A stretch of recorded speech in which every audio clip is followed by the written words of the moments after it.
kimwe mu bibazo ubwoko bw'abayuda bwahuye nacyo, ni ikibazo cyo kudasobanukirwa ubuhanuzi ndetse no kutamenya icyo ijambo ry'Imana ryaravuze kigendanye n'ibyo yagombaga kuzabaho. Ubwoko bw'abayuda bwe bwaramenyeshejwe ko Yesu Kristo azavuka ndetse aho azavukira bizaranga imibereho ye. Abahanuzi nka Yesayi ndetse Zekariya ndetse n'indirimbo za Zaburi, izo nyandiko zaragiye zihishura ibigaragaza Mesiya ugomba kuzavukira mu isi ndetse n'uko yagombaga kuzaba ateye, imiterere y'ahazavukira, umurimo we n'ibindi byose.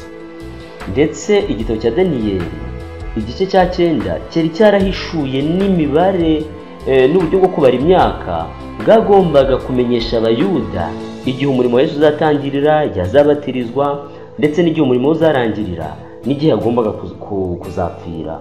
Ariko ikibazo cyaje kuba ku bayuda ni uko haje gushyirwaho umuvumo, ndetse abatambyi n'abafarisayo n'abanditsi babuza ubwoko bw'abayuda kwiga ubuhanuzi bwahishuraga ibya Mesiya. Bavuga iyo mivumo kugira ngo abantu batiga ubuhanuzi ngo basobanukirwe ibyo kuza kwa Mesiya, bitewe n'ukuntu ishanga rya Yuda ryari janditse mu byaha. Abatambyi, abafarisayo, abanditsi, iyo mitima yabo yaraguye ikinya ndetse yarahenebereye cyane mu cyaha. Ibyo biza gutuma batifuza kumenya ibya Mesiya kandi ari we ugombaga kuzababatura mu bubata bw'icyaha. Ibyabaye ku bayuda rero ni isomo kuri twe. Tubona ubwo Yesu yariraga umurwa wabo awurira cyane kuko ari ugiye kugira iherezo bitewe n'uko banze kwakira Mesiya. Tubona kurimbuka kwa Yerusalemu, kandi kurimbuka kwa Yerusalemu kwari gufite ikindi kintu gusobanuye ndetse kwashushanyaga kurimbuka kw'iyi si. Nuko rero ikosa rero abayuda baguyemo ryo kutita ku buhanuzi niryo natwe dushobora kugwamo, kandi ni ukuri nta kintu Imana itahishuye kitugaragariza iby'ibihe duhagazemo. Ubuhanuzi bwa Daniyeli butugaragariza uko ingoma zagombaga kuzakurikirana kurinda kugeza ku ngoma ya nyuma cyangwa se ubutegetsi bwa nyuma buzaba buri ku isi igihe Yesu Kristo azagaruka. Mu dutangiranye na Daniyeli igice cya 2 tubona ko harimo inzozi umwami wariho mu gihe cya Daniyeli. Mu iki gihe witwaga Nebukadinezari yarose, ariko Imana imuha kuzibagirwa kubw'impamvu. Kandi nanone kuba ari Nebukadinezari wahawe izi nzozi nabyo bifite icyo bisobanuye. Ni uko ngo Nebukadinezari yari afite ishyushyu, yumvaga ashaka kumenya iby'uko ubwami bwe buzarangira ndetse n'ibizakurikiraho. Yaribazaga ati se ubwami bwanjye buzahoraho iteka ryose cyangwa buzarangira? Ibyo rero byamuhangayikishije umutima, nibyo byatumye Imana imanurwa mu ijuru mu buryo bw'iyerekwa, imuzaniye iyerekwa kugira ngo imumenyeshe ibigomba kuzabaho n'uburyo amama azagenda akurikirana kurinda kugeza ku munsi wo kugaruka kwa Yesu. Ubwo buhanuzi rero buvuga iby'izo nzozi bwamenyeshejwe umwami Nebukadinezari, bwamugezeho koko, kandi ubwo yageragezaga gushaka kumumenya yasanze yabyibagiwe. Agerageza kubwira abakonikoni, abakarudaya, abapfumu biwe kugira ngo barebe ko hari ubwo bafutura iby'iryo banga, ariko ntibabasha kubishobora.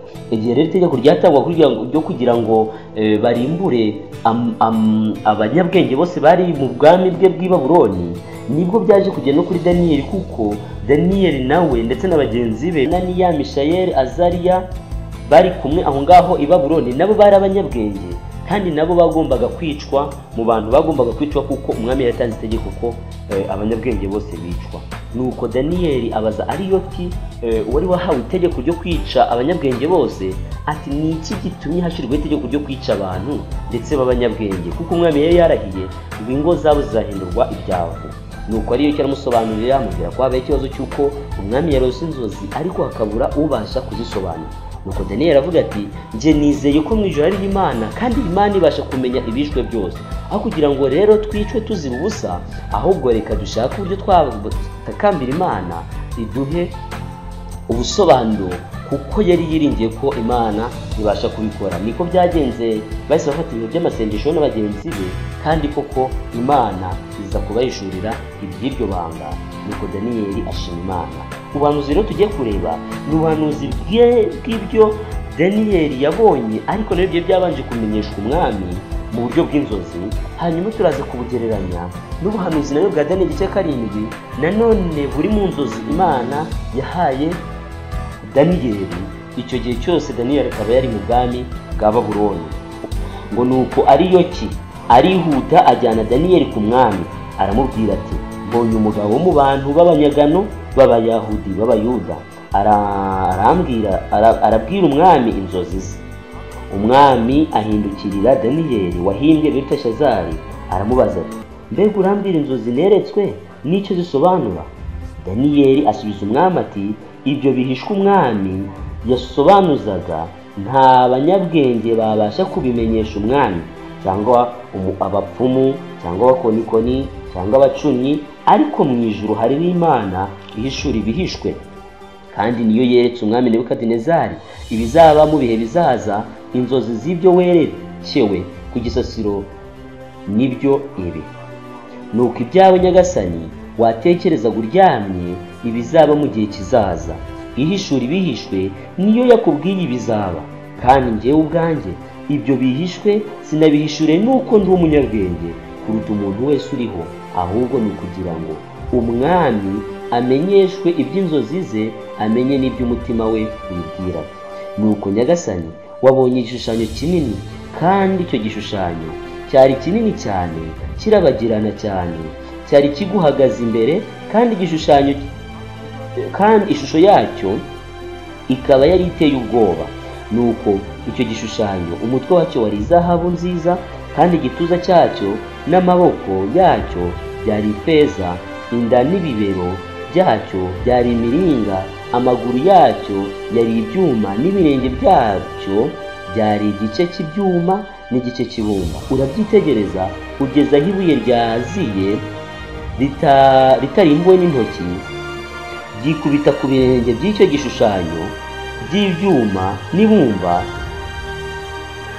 rirabimenagura.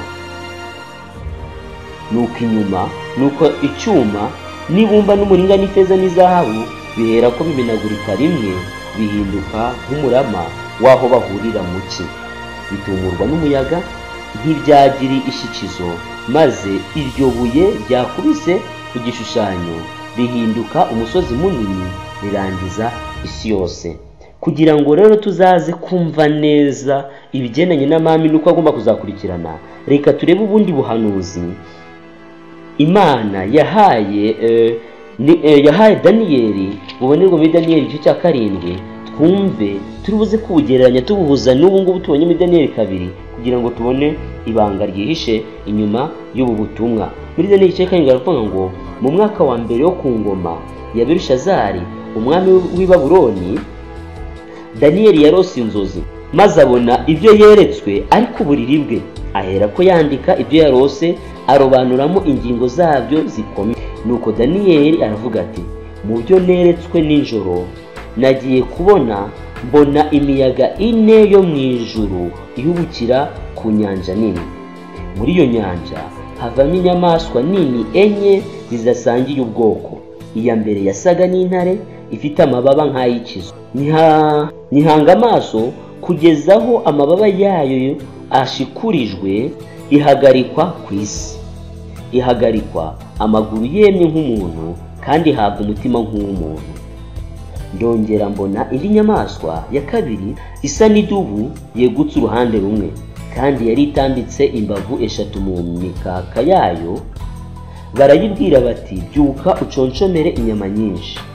Hanyuma y'ibyo mbona indi nyamaswa isa n'ingwe, ku mugongo wayo yari ifite amababa 4 asa n'ay'igisiga, kandi yari ifite imitwe 4 ihabwa ubutware. Hanyuma y'ibyo nitegereje mu byo neretswe nijoro mbona inyamaswa ya 4 iteye ubwoba, y'inyamaboko n'imbaraga nyinshi cyane. Yari ifite imikaka minini y'ibyuma, iconshomera ibintu irabimenagura, ibisiribangisha amajanja yayo. Ariko yari ifite itandukaniro n'izindi nyamaswa zose zayibanjirije, kandi yari ifite amahembe 10. Nitegereje ayo mahembe mbona muri yo hameze irindi hembe ritoya, imbere yaryo hakurwa amahembe 3 mu yari asanzwe, kandi kuri iryo hembe mbonaho amaso asa n'ay'umuntu n'akanwa kavuga ibikomeye. Nyuma yo gusoma amagambo, ndagira ngo noneho dufate ibi bice byombi byanditswe n'umuhanuzi Daniyeli tubigereranye. Ubwa mbere twabonye ko hari igishushanyo Nebukadinezari yabonye, kandi iki gishushanyo cyari gikozwe nk'umuntu ufite umutwe, amaboko, inda n'ibibero n'amaguru n'amano ndetse n'ibirenge. Uyu muntu yari ahagaze nk'uko Nebukadinezari yamubonye, hanyuma umutwe ngo wari izahabu, igituza n'amaboko byari ifeza, inda n'ibibero byari umuringa, amaguru byari ibyuma, noneho ibirenge ndetse n'amano byari ibyuma bivanzwe n'ibumba. Nanone kandi tubonye ubuhanuzi muri Daniyeli 7 buvuga iby'inyamaswa enye Daniyeli yabonye ziva mu nyanja. Inyamaswa ya mbere yari intare ndetse ngo ifite amababa abiri, iya kabiri ikaba yari idubu yegutse uruhande rumwe, iya gatatu ikaba yari ingwe ifite amababa ane ndetse n'imitwe ine. Nanone hakaboneka inyamaswa ya kane Daniyeli atabashije kubonera ubwoko ndetse yari iteye ubwoba. Kugira ngo rero twumve ibanga ryihishe muri ibi bintu, dutangire dusobanukirwe ibyabyo, reka twumve ibyo Daniyeli yahise abwira Nebukadinezari kugira ngo tubone intangiriro yo kumenya ibi bintu. Yahise ko abwira Nebukadinezari, amubwira amagambo akurikira avuga ngo nuko izo nzozi kandi turasobanura impamvu zazo.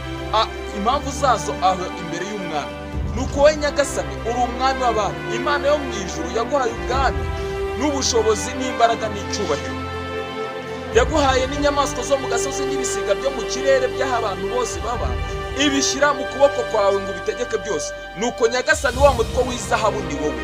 Ahangaha turabona yuko ubu bwami ari amamazaba cyangwa se ari ingoma zizakurikirana guhera ku mutwe w'izahabu. Ubuhanuzi Imana yatanze bwagombaga guhera ku ngoma ya Babuloni, ariyo Nebukadinezari yategekaga, kuko Daniyeli arahamije ngo hano ku murongo wa 38 muri Daniyeli 2, iyo nyamaswa, uwo mutwe w'izahabu wabonye ni wowe. Ubu bwami bwa Babuloni bwabayeho muri 666 bugeza muri 538.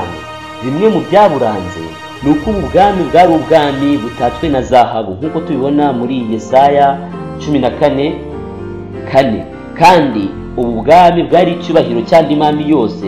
Muri Yesaya 13:19 niho biboneka, kandi ubu bwami bwari ubwiza bw'ubuhanga bw'abakarudaya. Nanone ni muri Yesaya 13:19 ubu bwami nanone yari umukobwa mwiza warutaga andi mami yose yariho. Ikindi tubona ni uko ubwami bwa Babuloni bwari ubwami bw'abacuruzi, bwari ubwami bukomeye cyane nk'uko tubona muri Ezekiyeli 17 umurongo wa 4. Ariko nanone ndagira ngo twibuke ko ubu bwami bwagereranijwe n'intare. Ndagira ngo tugaruke muri Daniyeli 7 turebe icyo ubusobanuro bwa buriya buhanuzi twabonye kare buvuga ku nyamaswa. Nanone icyo ushatse kuvuga, turibuze kwasanga ko Imana yahise ihishura ibanga ryo gusobanukirwa ubuhanuzi, kuko turabona ku murongo wa 15 ngo njyewe Daniyeli ibyo neretswe bintera agahinda mu mutima, birambabaza cyane.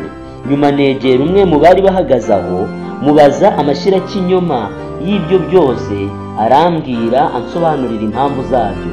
Ati izo nyamaswa nini uko ari enye nibo bami bane bazaduka mu isi.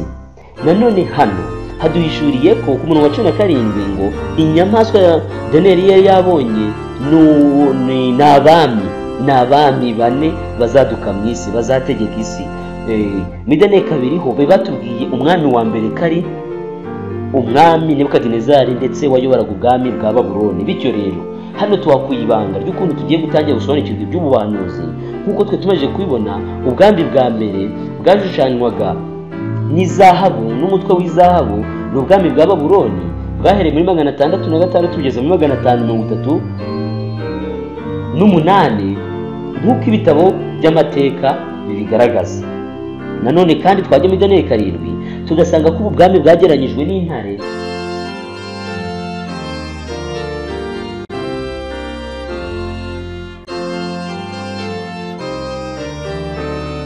ifite amababa abiri.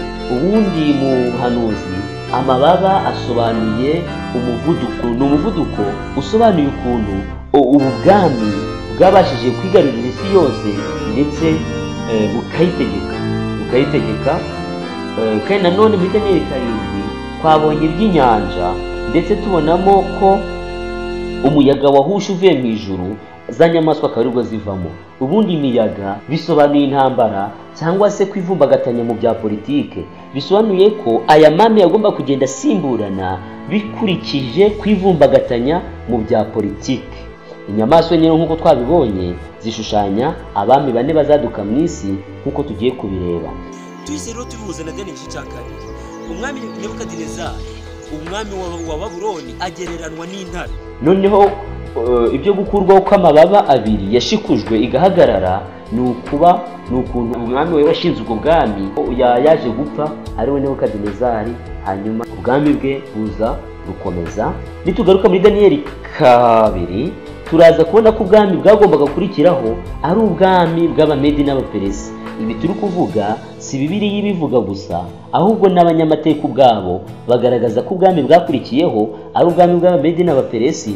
Ubu bwami bukaba bwarabayeho muri 538 mbere ya Yesu kugeza muri 331 nanone mbere ya Yesu. Kandi ubu bwami bukaba bwaragombaga kuba buri munsi mu mbaraga ubwami bwa Babuloni. Nanone urugamba rwo gukuraho ubu bwami rwabereye ahitwa Aribera muri 331. Muri Daniyeli 7 rero ubwami bw'Abamedi n'Abaperesi bugeranwa n'idubu yari yegutse uruhande rumwe. Bisobanuye ko ayo mami Abamedi n'Abaperesi ntabwo bari kunganya imbaraga, kandi Abaperesi bakaba bararushaga imbaraga Abamedi. Iriya mikaka 3 bavuze yari ifite mu kanwa, ikaba ishushanya ubwami yahiritse bwari buyikomereye. Kugira ngo ubwami bukomere bwahiritse amama 3 yari akomeye, aribwo Babuloni, Lidiya ndetse na Egiputa. Ubwo bwami rero bamaze kubuhirika nibwo babonye isumbwe bategeka isi. Nibyo byashushanyaga iriya mikaka 3 yari ifite mu kanwa. Nanone dusubiye muri Daniyeli 2 turaza kubona ko ubwami bwa 3 ari ubwami bw'Abagiriki, ndetse bukaba bwaratangijwe n'uwitwaga Alexandre Mukuru. Ubu bwami bwo bwahereye muri 331 mbere ya Kristo bugeza muri 308 nanone mbere ya Kristo. Ubu bwami nabwo bukaba bwara mu mbaraga bwari munsi y'ubwami bw'Abamedi n'Abaperesi. Ku nyamaswa ya 3 yaje kwerekwa inyamaswa y'ingwe ihura neza n'igishushanyo Nebukadinezari yarose cyari ku muringo.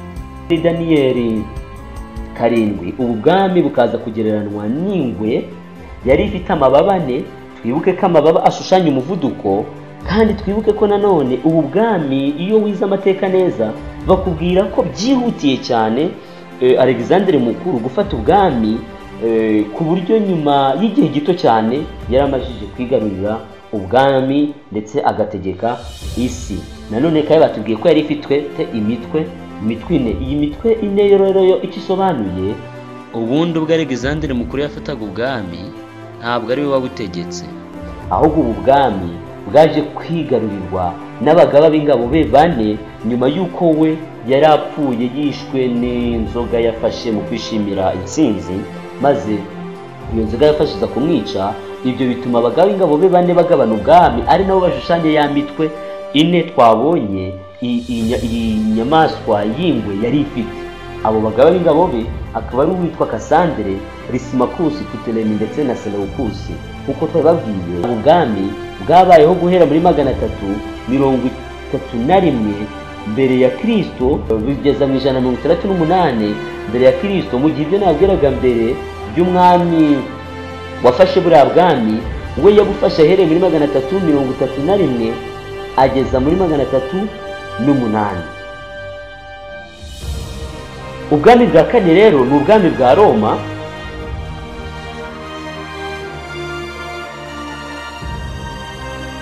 Isomye ku murongo wa 23 inyamaswa isa nkaho Daniyeli yamuteye ubwoba, yaravuze ngo maze wa wundi arambwira ati iyo nyamaswa ya 4 izaba ubwami bwa 4 ku isi, kandi buzaba budasa n'ubundi bwami bwose, buzacosomera isi wisiribange uyimenagure. Kandi ayo mahembe 10 muri ubwo bwami azakomokamo abami 10, hanyuma yabo hazaza undi mwami, ariko we ntazaba asa n'abo ba mbere, kandi azanesha abami 3. ubwami bwa Roma rero ubwo bwatangiye bukurikira ubwami bw'Abagiriki. Ibi turi kuvuga ni amami yagiye abaho ku isi kandi yagendaga yigarurira isi yose. Ubwami bwa Roma rero bwo bwabayeho guhera 168 bugeza muri 476 nyuma ya Kristo. Bukaba bugereranwa n'ibyuma, amaguru y'ibyuma kuri cya gishushanyo Nebukadinezari yabonye. Nanone ubu bwami murabona ko ubu bwami muri Daniel 2 nibwo bwami bwa 4, naho muri Daniel 7 nanone bugeranya n'inyamaswa itaramenywe ubwoko kandi ari niyo nyamaswa ya 4. Wakwibaza tuse ibirenge ndetse n'amano byo bifite ibyuma, igice cy'ibyuma ndetse n'ibumba biza gute? Hano icyo tugomba kumenya ni uko ubwami bwa Roma ukurikije amateka ubwo bwategekaga 476 bwigabanyamo amami 10. Bumaze kwigabanyamo amami 10 bigeza n'ubwo ubu bwami buza guhinduka mu bwa Gikristo. Bityo rero kurinda kugeza igihe Yesu azagarukira tuzaba dufite ubwami bwa Roma, nubwo uko bwategekaga mbere ariko mu minsi y'imperuka buzaba butegeka. Ayo mami rero yigabanyije guhera muri 476 harimo Abalemani cyangwa se Abadage, Ostrogoth, harimo Abavisigoth, Abafaransa n'Abongereza. Ni amami 10 ariyo ngiye kubabwira ariya yakurikira, harimo Alemani, Ostrogoth, Visigoth, Frank, Vandal, Suevi, Burgundia, Helpi, Anglo-Saxon na Lombard. Tutiro bavandimwe turebye ku nyamaswa ya 4, ubuhanuzi bwa Daniel igice 7 butubwira ko inyamaswa ya 4 uko yabyitegerezaga, inyamaswa ya 4 yari ifite amahembe 10.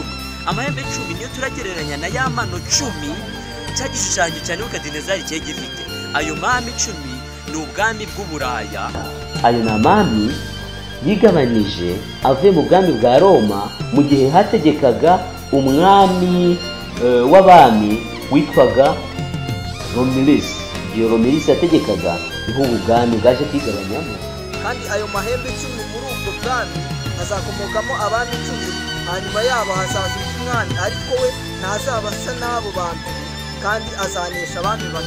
Nk'uko umwami umuhanuzi Daniel yabyeretswe, uwo mwami usa nkaho adasanzwe we azanesha abami 3, ari wo amateka y'isoni y'ibitabo by'amateka bigaragaza ko ari Abaheruri, Abavandali n'Abostrogoth. Abo bami rero nibo yaje gukuraho. Ntabwo byarangira aho ngaho, si icyo yakoze gusa, kuko akorera no mu buryo bw'idini, aho Bibiliya igaragaza ko niwe ko agaragara ko ari we uzavuga ibyo kugomera isumba byose, kandi azarenganya abera bisumba byose. Azagira inama zo guhindura ibihe n'amategeko, kandi bizarekerwa mu maboko ye kugeza aho igihe n'ibihe n'igice cy'igihe bizashira. Uwo nk'uko Bibiliya ibigaragaza, azaza asa nk'aho akorera mu buryo bw'idini, arimbure abantu b'ubwoko bwera ndetse yishyire no hejuru. Ikindi kizamuranga ni uko Bibiliya igaragaza ko ari we mwami wa nyuma mbere y'uko ubwami Kristo azimika hano ku isi buzaza agakuraho icyaha hano ku isi, maze ubwoko bw'abera buzaba bwaramwizeye bukabasha kujyanwa mu ijuru. Hanyuma haje kubaho ubundi bwami bwageranyijwe n'agahembe kazamutse kavuye muri ya mahembe 10 atatakurwaho. Ayo mahembe 3 yakuweho ni ubwami bw'Abaheruri, Abavandali n'Abastrogothi nibo bakuweho. Ubwo agahembe ako gahembe gato kazamukaga. Ako gahembe rero karazamutse gakora ibintu bikomeye, kica ubwoko bw'Imana, gahindura ibihe n'amategeko. Ako gahembe iyo wize ubuhanuzi neza usanga kagereranya ubwami bw'ubupapa bukorera mu itorero Gatolika. Bavandimwe negera mbabwire ko ahangaha nano hari bicishe mu bundi buhanuzi tuzaza gusobanukirwa, kuko muri ya mahembe 10 haje kuzamukamo kandi gahembe, kandi aka gahembe ngo kari gafite amaso ameze nk'ay'umuntu, ngo kandi kavugaga ibikomeye. Aka gahembe tuzaza tukamenye, kandi ngo ubwo aka gahembe kazamukaga karaje gakura ahandi mahembe 3. tugomba kuzamenya uyu mwami waje aje gutegeka, kuko ihembe risobanuye umwami nk'uko twamaze kubibona, kandi iri hembe bigaragara ko ryaje rihagurutse nyuma y'umwaka 476 y'amani amaze kwigabanya. Tuzaza kubibona kugira ngo dusobanukirwe ubundi buhanuzi buri hano muri Daniyeli 7 tubumenye ndetse tubusobanukirwe. Bityo rero mu magambo make turagira ngo tumenye yuko ubwami uko bwagombaga gukurikirana, nuko ubwami bwa Babuloni nibwo bwagombaga kubanza, hagakurikiraho ubwami bwa Medi n'Abaperesi, hagakurikiraho ubwami bw'Abagiriki, noneho hagaheruka ubwami bw'Abaroma. Kandi Daniyeli 7 na Daniyeli 2 ubwaho hombi hadusobanura ko ubwami bwa Roma buzakomeza kurinda kugeza igihe Yesu azagarukira, kandi ko ubwami bwa Roma hari igihe cyagombaga kugera bukigabanya, bugasa nk'ubuhinduye uburyo bw'imikorere. Mu gihe bwa mbere bwakoraga ari ubwami bumwe bukomeye, bwagombaga kugera muri 476 bukigabanyamo amami 10 ari yageranwa n'amano 10 ndetse n'amahembe 10 yari ku nyamaswa itaramenywe ubwoko. Hanyuma rero muri ayo mahembe 10 niho hagombaga kuzamukamo agahembe kagombaga kuzamuka kandi kagatuma andi mahembe 3 avaho. Ayo mahembe 3 yamara kuvaho ko kagategeka, kandi nk'uko tuzaza kubibona tuzabona ko akagahembe ariko kakomeje mu butware bwa Roma, kagakomeza gutegeka, ari nako kashushanyaga ko ikirenge n'amano byari ibumba rivanze n'ibyuma. Ibyuma ni bwa bwami bwa Roma, ariko none bwagombaga gukomeza bugategekana n'andi mami yagombaga kuba ariho, ari nayo ageranya andi mami atandukanye, bikabigeranwa n'ibumba. Nshuti bavandimwe rero, ubuhanuzi bwose buvuga iby'igihe cyagombaga kubaho bwaravuzwe, kandi agira ngo nkwibutse ko turi mu ngoma y'ubwami bwa 4, kuko twe turiho nyuma y'umwaka 476 ndetse turiho mu gihe cyo gutegeka ko agahembe gato. Icyo nakwisaba ni uko wakomeza kubana nanjye tukazaza gusobanukirwa iby'aka gahembe gato n'imikorere yako, nuko gafatanya n'abatware b'iy'isi kugira ngo bategeke ab'ubu bwoko n'ab'iki gihe. Kandi ndagira ngo tugaruke gato muri Daniyeli 2. Muri Daniyeli 2 haduhishuriye ko igihe ubwo bwami buzaba bugiye kugera ku iherezo, ubwo bwami bwose bugiye gukurwaho, nk'uko twabibonye ku gishushanyo, ngo habonetse ibuye ryamanutse ritarekuwe n'intoki z'umuntu, riramanuka ryikubita kuri cya gishushanyo ku gice cyacyo cy'amano ndetse n'ikirenge, aricyo gice cya nyuma. Hanyuma igishushanyo cyose kiramenagurika, izahabu, ifeza, ibyuma n'imiringa byose bihinduka ivu, maze ngo ryabuye rirakura ryuzura isi. Nituza kureba neza rero tuzasanga ko ibi bihishura ubwami bwa Yesu Kristo buzaza bukimikwa ku iherezo. Ubu bwami nibwo bugeranwa n'iri buye, kandi koko muri Bibiliya hose tugenda tuhasanga ko Yesu yagiranyijwe n'ibuye. Hari aho yavuzwe ko ari we buye rikomeza imfuruka. Iryo buye rero niryo rizamanuka, bisobanuye kugaruka kwa Kristo, hanyuma rikureho amami yose yo ku isi yabayeho. Iherezo ry'ubwami bwose bwabayeho rizagaragara, hanyuma Kristo yimika ubwami bugabirwe abakiranutsi, ababukoreye bazimana na Yesu iteka ryose.